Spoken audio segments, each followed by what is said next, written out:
un truc de fou, un truc de fou. J'ai dépassé les 10 000 abonnés sur TikTok et voilà, d'un seul coup, alors que je continue ma routine tranquille, je parle de pathologie, c'est Gilou Tamalou, donc on parle de pathologie, de rééducation, de kiné, de douleur, et je passe de 10 000 à 11 700 abonnés, donc progressivement, très lentement, avec la même courbe de progression. Et d'un coup, ce que les gens parlent de TikTok, l'effet viral, il arrive. Incroyable. La viralité est présente. Et là, d'un seul coup, je prends 2000 abonnés d'un coup, je finis à plus de 15 000 abonnés en moins de 2 jours. Enfin, un truc de malade, j'ai jamais vu ça. Et c'est ça qu'on appelle viral. Et c'est hyper bizarre. J'ai une vidéo que j'ai postée il y a 2 mois. D'un seul coup, les gens se réveillent et disent « Ah, mais tiens, c'est intéressant, c'est mon problème. » Oui, je comprends, c'est normal.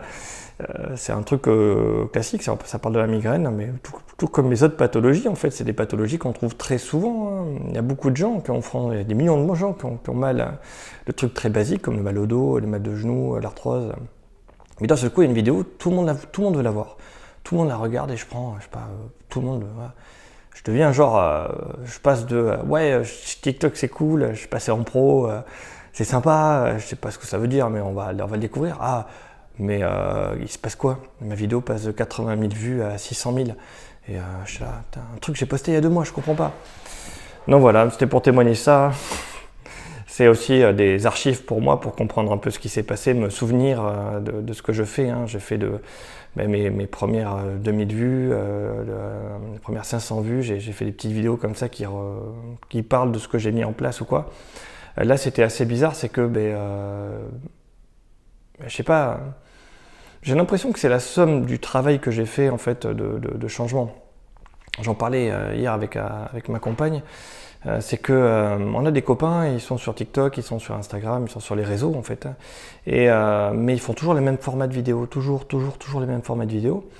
Et je crois que c'est ça qui marche pas trop. Et moi j'ai essayé de m'adapter dès le début. En fait j'ai renoncé rapidement à mon format de vidéo initial, qui me prenait beaucoup de temps, où j'écrivais les choses, où j'étais pas spontané du tout, où voilà, on faisait comme au cinéma quoi. Je suis pas un très bon acteur, je fais ce que je peux. Et j'essaie. Et après, je parle juste moi, voilà, simplement comme je vous parle aujourd'hui. Et je crois que c'est ça qui a été le déclic que ça a commencé à marcher, de passer d'un format, on va dire classique, à juste un format plus sympa où je parle moi, Gilles, sincèrement. Hein. Et après, ce qui s'est passé, c'est que petit à petit, dans ma tête, alors j'ai rien écrit, hein, j'en ai fait plein, 2 par jour depuis plus de 6 mois. Et le fait de le faire, dans ta tête, tu fais « Ah, mais cette vidéo a marché un peu mieux, j'ai parlé dans quel ordre? Ah, c'est cet ordre-là. » Donc d'abord, on parle pas de la pathologie, on montre plutôt l'exercice, puis après on explique au fur et à mesure de l'exercice qu'est-ce qui se passe, ou quoi, comment. Je parle pas que de... Et en gros, au fur et à mesure de votre discours, et de voir qu'est-ce qui fonctionne chez les gens, qu'est-ce qu'ils ont envie d'entendre, tu arrives à communiquer d'une manière où ils reçoivent ton message. Parce que moi, c'est la rééducation, et j'en fais tous les jours. Mais voilà, il y a différentes manières de l'expliquer. Au début, j'étais très scolaire, vu que j'étais aussi enseignant en kinésithérapie. Donc j'enseignais, voilà, la pathologie c'est ça, les signes c'est ça, les premiers exercices dans la première phase c'est ça. Une fois qu'on a passé la première phase inflammatoire, c'est tel exercice, tel exercice. La deuxième phase, c'est ça la définition. Et là maintenant, je fais différemment, je fais un truc un peu global, où tu as des signes qui sont décrits, où tu as des exercices en même temps, avec une partie d'explication.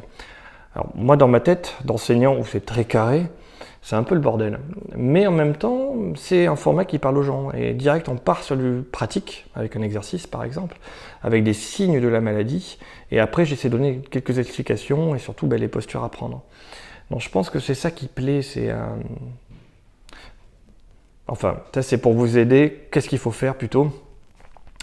Travailler votre format vidéo et changez-le, recommencer, rechanger, recommencer, et puis essayer de voir comment est-ce que vous pouvez faire passer votre message, comment les gens ont envie d'écouter votre message. Voilà, c'est ça que je voulais dire.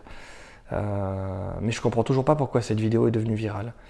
Elle est aussi bien que les autres, mais des vidéos que je trouve bien, mais j'en ai, je sais pas, 20, 30. Celle-là, elle a marché. Je sais pas, il faut que vraiment peut-être que j'écrive l'ordre dans lequel j'ai dit les choses pour voir si... on en reparle bientôt, quand je serai à 20 000, là je suis à 15 000.